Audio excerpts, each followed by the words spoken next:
সংবাদ সবাইকে স্বাগত জানাচ্ছি। আমি ফিরোজ তোহা। শুরুতে সংবাদ শিরোনাম জানিয়ে দেব এই মুহূর্তে হাতে পাওয়া সর্বশেষ গুরুত্বপূর্ণ আপডেট। আন্তর্জাতিক সংবাদ।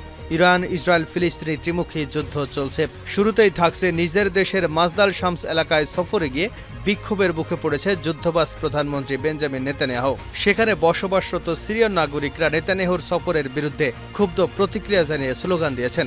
সেখান থেকে তাকে বেরিয়ে যেতে বলেছেন। এবারে জানাবো ইহুদিবাদী ইসরায়েলের কুখ্যাত আকাশ প্রতিরক্ষা ব্যবস্থা আয়রন ডোমের ভুল করে ছোড়া ক্ষেপণাস্ত্রের আঘাতে গোলান মালভূমিতে বেশ কিছু ইসরায়েলি ক্রুজ নাগরিক হতাহত হয়েছে। এ ঘটনায় ইসরায়েলের কিছু গণমাধ্যম আয়রন ডোমের ভুলের কথা স্বীকার করে নিয়েছে। জানাবো ভেনেজুয়েলায় বিক্ষোভকারীদের উপর কাঁদানে গ্যাস, রাবার বুলেট নিক্ষেপ। ভেনেজুয়েলা নিরাপত্তা বাহিনী দেশটির প্রেসিডেন্ট নির্বাচনের ফলাফল প্রত্যাখ্যান করে রাস্তায় নামা বিক্ষোভকারীদের উপর কাঁদানে গ্যাস, রাবার বুলেট নিক্ষেপ করেছে। সোমবার সন্ধ্যায় হাজার হাজার মানুষ মধ্য কারাবাসে নেমে আসে। কেউ কেউ শহরের চারপাশে পাহাড়ি বস্তি থেকে কয়েক মাইল হেঁটে আসতে থাকেন প্রেসিডেন্ট প্রাসাদের দিকে। এদিকে কেরালায় ভয়াবহ ভূমিধসে ৫৬ জনের মৃত্যু। ভারতের কেরালায় ভারী বৃষ্টিপাত এবং সৃষ্ট বন্যায় ভূমিধসে অন্তত ৫৬ জনের মৃত্যুর খবর পাওয়া গেছে। মাটির নিচে চাপা পড়ে আছে আরও অনেকে। ভারতীয় সংবাদ মাধ্যম এনডিটিভি এ খবর জানিয়েছে। এবং সর্বশেষ জানাবো গাজা নিয়ন্ত্রণে ৩ দেশের পরিকল্পনা। গাজা নিয়ন্ত্রণ ফিলিস্তিনিদের স্বাধীনতাকামীদের হাতে থাকলেও আন্তর্জাতিকভাবে মাহমুদ আব্বাসি ফিলিস্তিনের প্রেসিডেন্ট হিসেবে স্বীকৃত। ৮৮ বছর বয়সী আব্বাস এবং তার মন্ত্রিসভার বিরুদ্ধে দুর্নীতির বিস্তর অভিযোগ রয়েছে। আবার ফিলিস্তিনের স্বাধীনতাকামী যোদ্ধাদের হাতেও গাজাকে ছেড়ে দিতে চায় না ইসরায়েল এবং তার পশ্চিমা মিত্ররা। আর তাই গাজা থেকে তাদের নির্মূলের পর উপত্যকার শাসনভার অন্য কারো হাতে তুলে দিতে জাতীয় কমিটি গঠন করতে কাজ করছে এই ৩ দেশ। এতক্ষণ শিরোনাম শুনছিলেন, এবার বিস্তারিত। প্রিয় দর্শক, আপনি যদি এই চ্যানেলে নতুন হয়ে থাকেন, ভিডিওটি দেখতে দেখতে চ্যানেলটি সাবস্ক্রাইব করে আমাদের সঙ্গে থাকুন। আর এই ভিডিও সম্পর্কে আপনি আপনার মূল্যবান মতামতটি কমেন্ট বক্সে জানিয়ে দিন। আর হ্যাঁ প্রিয় দর্শক, জানিয়ে দিন ভিডিওটি কোথা থেকে দেখছেন। মাজদাল শামস এলাকায় সফরে গিয়ে বিক্ষোভের মুখে যুদ্ধবাজ বেঞ্জামিন নেতানিয়াহু। অধিকৃত গোলান মালভূমির মাজদাল শামস এলাকা পরিদর্শনে গিয়ে প্রতিবাদ ও বিক্ষোভের মুখে পড়েছে প্রতিবাদী ইসরায়েলের যুদ্ধবাজ প্রধানমন্ত্রী বেঞ্জামিন নেতানিয়াহু। সেখানে বসবাসরত সিরিয়ান নাগরিকরা নেতানিয়াহুর সফরের বিরুদ্ধে ক্ষুব্ধ প্রতিক্রিয়া জানিয়ে স্লোগান দেন এবং সেখান থেকে বেরিয়ে যেতে বলেন। গত শনিবার মাজদাল শামসের একটি ফুটবল মাঠে রকেট হামলা হয়, যাতে ১২ জন শিশু কিশোর নিহত হয়েছে। এ ঘটনা দুদিন পর নেতানিয়াহু এলাকাটি পরিদর্শনে যান। এ সময় তার সঙ্গে ছিলেন ইসরায়েলের অভ্যন্তরীণ গুপ্তচর সংস্থা শিন বেতের পরিচালক এবং ইসরায়েলি সামরিক বাহিনীর চিফ অব স্টাফ জাচি ব্রেভারম্যান। নেতানিয়াহুর এই সফরের বিরুদ্ধে প্রতিবাদ জানিয়ে স্থানীয় জনগণ তাকে ঘাতক এবং যুদ্ধ অপরাধী বলে স্লোগান দেন। তারা নেতানিয়াহুকে স্বাগত জানাবেন না বলেও জানিয়েছেন। স্থানীয় জনগণ নেতানিয়াহুকে ইহুদিবাদী বলে আখ্যা দিয়েছেন।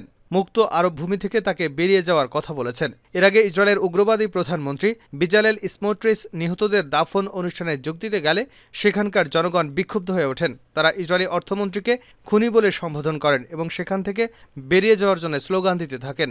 নেতানিয়াহু, স্মোট্রিচ, পররাষ্ট্রমন্ত্রী ইসরায়েল কাজ এবং সামরিক বাহিনীর মুখপাত্র ড্যানিয়েল হাগারি বরাবর দাবি করেছেন হিজবুল্লাহ রকেট হামলায় গোলান মালভূমির ওই ১২ শিশু কিশোর নিহত হয়েছে। কিন্তু স্থানীয় জনগণ ইসরায়েলের এই দাবি বিশ্বাস করছে না এবং হিজবুল্লাহর আন্দোলনও রকেট হামলার কথা অস্বীকার করেছে।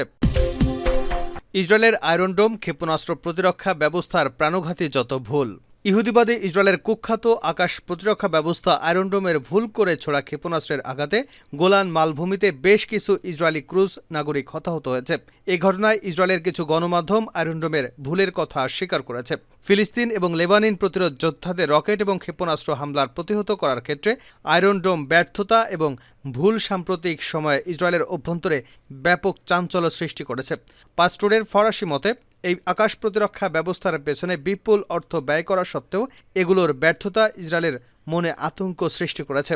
ইহুদিবাদী আয়রন ডোম ব্যবহার করে ফিলিস্তিন এবং লেবাননি প্রতিরোধ যোদ্ধাদের রকেট ও ক্ষেপণাস্ত্র হামলা প্রতিহত করবার দাবি করলেও গত ১০ মাসে বহুবার ইসরায়েলি সামরিক স্থাপনা এবং বসতিতে এসব ক্ষেপণাস্ত্র ও রকেট আঘাত এনেছে।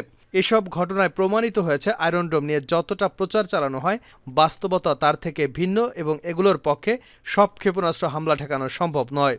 লেবাননের ইসলামী প্রতিরোধ আন্দোলন হিজবুল্লাহ সম্প্রতি ইসরায়েলের অভ্যন্তরে গোয়েন্দা ড্রোন পাঠিয়ে ইহুদিবাদীদের বহু স্পর্শকাতর স্থাপনার ছবি ও ভিডিও ধারণ করে তা প্রচার করেছে। এসব স্পর্শকাতর স্থাপনার মধ্যে রয়েছে হাইফা নৌবন্দর, বিভিন্ন স্থানে বসানো আয়রনডোমের ব্যাটারি ইসরায়েলের অভ্যন্তরে ঘণ্টার পর ঘণ্টা ড্রোন উড়িয়ে তা লেবাননে ফিরিয়ে নেবার ঘটনায় আয়রনডোমের ব্যর্থতা প্রকট আকারে ধরা পড়েছে। পার্স টুডে ফার্সি জানাচ্ছে, হিজবুলার গোয়েন্দা ড্রোনগুলো ইসরায়েলের দিমুনা পরমাণু স্থাপনা থেকে ৪০ কিলোমিটার দূর পর্যন্ত পৌঁছে যেতে সক্ষম হয়েছে। এ ঘটনায় ইসরায়েলের অভ্যন্তরে ব্যাপক আতঙ্ক তৈরি হয়েছে।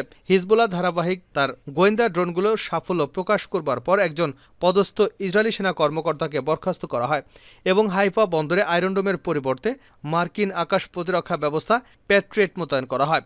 এদিকে সম্প্রতি ক্ষেপণাস্ত্র প্রতিহত করতে না পারার চেয়েও মারাত্মক ব্যর্থতা ফুটিয়ে তুলেছে আয়রনডোম। আয়রনডোমের ভুল করে ছোড়া ক্ষেপণাস্ত্রের আঘাতে গোলান মালভূমিতে বেশ কিছু ইসরায়েলি ক্রুজ বেসামরিক নাগরিককে হতাহত করেছে। এ ঘটনায় ইসরায়েলের কিছু গণমাধ্যম আয়রনডোমের ভুলের কথা স্বীকার করেছে। দৈনিক জেরুজালেম পোস্ট লিখেছে, ইসরায়েলি সেনাবাহিনী ভুল করে নিজের প্রায় অর্ধেক ড্রোন আকাশেই ধ্বংস করে দিচ্ছে। ২০২১ সালের মে মাসে আয়রনডোম ইসরায়েলি সেনাবাহিনীর একটি গুরুত্বপূর্ণ এবং কৌশলগত ড্রোনকে গুলি করে ভূপাতিত করেছিল। এ ধরনের ঘটনায় এই আকাশ প্রতিরক্ষা ব্যবস্থার মারাত্মক ত্রুটি ধরা পড়ে। ভেনেজুয়েলায় বিক্ষোভকারীদের উপর কাঁদানে গ্যাস, রাবার বুলেট নিক্ষেপ। ভেনেজুয়েলায় নিরাপত্তা বাহিনী দেশটির প্রেসিডেন্ট নির্বাচনের ফলাফল প্রত্যাখ্যান করে রাস্তায় নামা বিক্ষোভকারীদের উপর কাঁদানে গ্যাস এবং রাবার বুলেট নিক্ষেপ করেছে। সোমবার সন্ধ্যায় হাজার হাজার মানুষ মধ্য কারাবাসে নেমে আসে। কেউ কেউ শহরের চারপাশে পাহাড়ি বস্তি থেকে কয়েক মাইল হেঁটে আসতে থাকেন এবং প্রেসিডেন্টের প্রাসাদের দিকে। দেশটির জাতীয় নির্বাচন পরিষদ নিকোলাস মাদুরোকে প্রেসিডেন্ট পদে জয়ী ঘোষণা করবার পরদিনই রাজধানীতে শুরু হয় বিক্ষোভ। বিরোধীরা বলেছেন, মাদুরোকে প্রেসিডেন্ট পদে জয়ী ঘোষণা করা হয়েছে জালিয়াতির মাধ্যমে। বিক্ষোভকারীদের ছত্রভঙ্গ ও প্রেসিডেন্ট প্রাসাদে যাওয়া ঠেকাতে কারাবাসের সড়কগুলোতে বিপুল সংখ্যক সেনা ও পুলিশ মোতায়েন করা হয়েছে। অন্যদিকে বিপুল সংখ্যক মানুষও সমবেত হয়েছে সড়কে। পুলিশ, সেনাবাহিনী ও বামপন্থী আধাসামরিক বাহিনীর সদস্যদের সঙ্গে বিক্ষোভকারীদের সংঘর্ষ হয়। শহরের গুরুত্বপূর্ণ অনেক সড়ক বন্ধ করে দেওয়া হয়েছে। বিক্ষোভকারীদের সতর্ক করে ভেনেজুয়েলার অ্যাটর্নি জেনারেল বলেছেন, বিশৃঙ্খলার অবস্থা সৃষ্টি করা হলে আইনের কঠোর প্রয়োগ করা হবে। কেরালায় ভূমিধসে ৫৬ জনের মৃত্যু। ভারতের কেরালায় ভারী বৃষ্টিপাতে সৃষ্ট ভয়াবহ ভূমিধসে অন্তত ৫৬ জনের মৃত্যুর খবর হাতে এসেছে। মাটির নিচে চাপা পড়ে আছেন আরও অনেক ভারতীয়। ভারতীয় সংবাদ মাধ্যম এনডিটিভির প্রতিবেদন থেকে এ তথ্য জানা গেছে। প্রতিবেদনে বলা হয়, মেপ্পেদির পাহাড়ি এলাকায় ভূমিধস ঘটেছে। উপদ্রুপ এলাকায় ইতিমধ্যে উদ্ধার তৎপরতা শুরু করেছে কেরালা রাজ্য সরকার অধীন দুর্যোগ মোকাবেলা সংস্থা Kerala state disaster management authority. কর্মকর্তা জানিয়েছেন, মেপদ্দিতে ভারী বর্ষণের কারণে বাধাগ্রস্ত হচ্ছে। স্থানীয় বাসিন্দারা জানিয়েছেন, উপদ্রুপ এলাকায় শত শত মানুষ আটকা পড়ে আছেন। তবে ঠিক কত সংখ্যক মানুষ ঘর বাড়ি বা অন্য জায়গায় আটকা পড়েছেন তা নির্দিষ্ট করে বলতে পারেনি। গাজা নিয়ন্ত্রণ নিয়ে ৩ দেশের পরিকল্পনা। গাজা নিয়ন্ত্রণ ফিলিস্তিনি স্বাধীনতাকামীদের হাতে থাকলেও আন্তর্জাতিকভাবে মাহমুদ আব্বাসকেই ফিলিস্তিনের প্রেসিডেন্ট হিসেবে স্বীকৃত। ৮৮ বছর বয়সী আব্বাস এবং তার মন্ত্রিসভার বিরুদ্ধে দুর্নীতির বিস্তর অভিযোগ রয়েছে। আবার ফিলিস্তিনের স্বাধীনতাকামী যোদ্ধাদের হাতে গাজাকে ছেড়ে দিতে চায় না ইসরায়েল ও তার পশ্চিমা মিত্ররা। আর তাই গাজা থেকে তাদের নির্মূল করার পর উপত্যকার শাসনভার অন্য কারো হাতে তুলে দিতে জাতীয় কমিটি গঠন করতে কাজ করছে ৩ দেশ।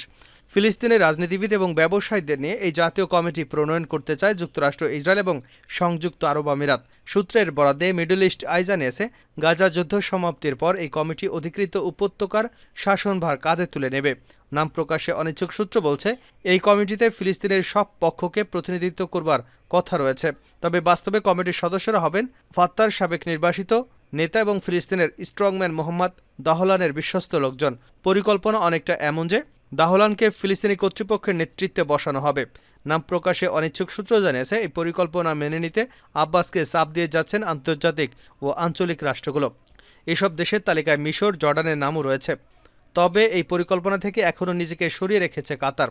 গাজার যুদ্ধবিরতির ব্যাপারে ফিলিস্তিনের স্বাধীনতাকামী যোদ্ধাদের শীর্ষ নেতৃত্বকে চাপ দিয়ে যাচ্ছে দেশটি। ধনাঢ্য ব্যবসায়ী দাহলান নির্বাসিত অবস্থায় বর্তমানে সংযুক্ত আরব আমিরাতে বসবাস করছেন। ২০০৭ সালে গাজার নিয়ন্ত্রণ হারায় ফিলিস্তিনি কর্তৃপক্ষ। ব্যবসায়ী হলেও দাহলান এর আগে ফিলিস্তিনি কর্তৃপক্ষের নিরাপত্তা উপদেষ্টা হিসেবে দায়িত্ব পালন করেছেন। তবে দুর্নীতি এবং অভ্যুত্থানের অভিযোগ উঠলে আব্বাসের ঘনিষ্ঠ নেতাদের চাপে ২০১১ সালে ফিলিস্তিন ছাড়তে বাধ্য হয় দাহলান, যদিও দাহলান তার বিরুদ্ধে আনা এসব অভিযোগ অস্বীকার করেছে।